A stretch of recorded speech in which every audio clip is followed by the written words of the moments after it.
അദ്ദേഹത്തിന്റെ പേര് രാജേഷ് എന്നാണ്. അദ്ദേഹമാണ് ഈ കേസിലെ ഒന്നാം ഘട്ടത്തിൽ ഈ കേസിനെ തിരിച്ചുവിടുന്നതിൽ നേതൃത്വം നൽകിയത്. അദ്ദേഹത്തിന്റെ ചില ഫോട്ടോസ്, ഇപ്പൊ റിട്ടയർഡാണ്. ഈ കേസന്വേഷണം കഴിഞ്ഞ് അദ്ദേഹം റിട്ടയർഡായിട്ട് ഈ കഴിഞ്ഞ പാർലമെന്റ് തെരഞ്ഞെടുപ്പിൽ BJPയുടെ ബൂത്ത് ഏജന്റാണ് ഈ പറയുന്ന വ്യക്തി. ഈ ഫോട്ടോ നിങ്ങൾക്ക് ഞാൻ അയച്ചു തരാം. ഒരു ഫോട്ടോ അല്ല, ഈ ചങ്ങാതിയാണ് കേസ് തിരിച്ചുവിടുന്നതിൽ ഒരു പ്രധാനി. ഒരുപാട് ബൂത്ത് ഏജന്റുമാരെ നമ്മൾ കണ്ടിട്ടുണ്ട്. കൊടി തന്നെ പൊതച്ചിരിക്കുന്ന നോക്കൂ നിങ്ങൾ. അപ്പൊ എന്താ ചെയ്യുന്നതൊക്കെ കാണിക്കുന്നത്? ഈ കക്ഷി ഇതിൽ ഈ കേസ് അട്ടിമറിച്ചതിൽ ഒരു പ്രധാന കക്ഷിയാണ്. അതിലേക്ക് ബാക്കി കാര്യങ്ങളിലേക്ക് വരാം. നമുക്ക് ഈ പോലീസ് റിപ്പോർട്ട് ഒന്ന് നോക്കാം. 21 ലക്ഷത്തോളം സന്തുഷ്ടരായ ഉപഭോക്താക്കളും 2 ലക്ഷത്തോളം തിമിര ശസ്ത്രക്രിയകളും പൂർത്തിയാക്കിയ മലബാറിലെ ഏക കണ്ണാശുപത്രി Al Salama eye hospital, hospital road, Perinthalmanna. ഇത് പോലീസ് ഡെപ്യൂട്ടി സൂപ്രണ്ടിന്റെ കാര്യാലയം, crime branch central unit, Pettah, Thiruvananthapuram.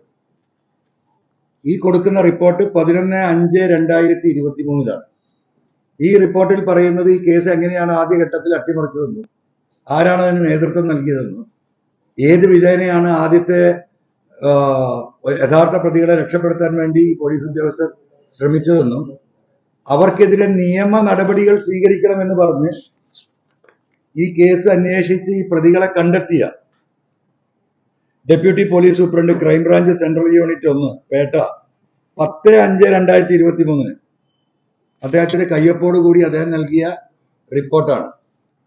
ഈ റിപ്പോർട്ടാണ് ADGP അജിത് കുമാറിന്റെ നേതൃത്വത്തിലുള്ള ഈ പറയുന്ന ക്രിമിനൽ സംഘം പൂഴ്ത്തിയത്.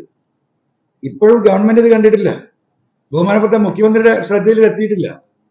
ഇതൊക്കെ ഞാൻ പറയുന്നത് ആ മുഖ്യമന്ത്രിയുടെ ഇപ്പുറത്ത് നിർമ്മിച്ചിട്ടുള്ള ബാരിക്കേഡിൽ തട്ടി നേരെ താഴേക്ക് പോവുക.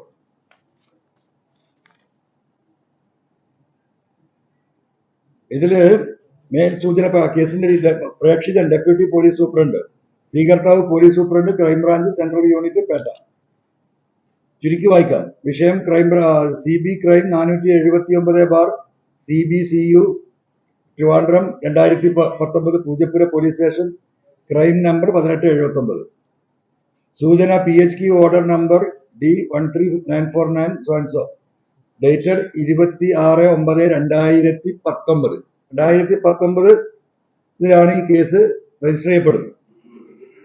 മേൽ സൂചന പ്രകാരം 3/10 മുതൽ കേസിന്റെ അന്വേഷണം T യൂണിറ്റിൽ നടന്നു വരുന്നു. കേസിന്റെ ചുരുക്കം: ആവലാതിക്കാരൻ എന്ന് പറയുന്നത് സന്ദീപാനന്ദഗിരി.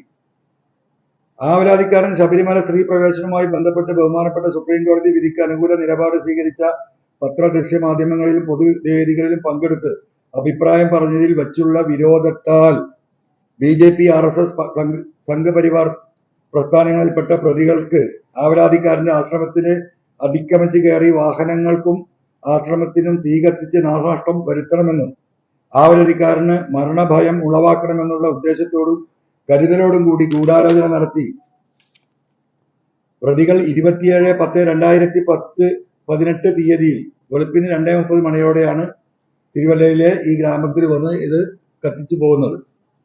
ഇതില് പോർട്ടിക്കോയിൽ നിർത്തിയിരുന്ന കാറുകൾ, ബൈക്കുകൾ എല്ലാം കത്തി നശിപ്പിച്ചു.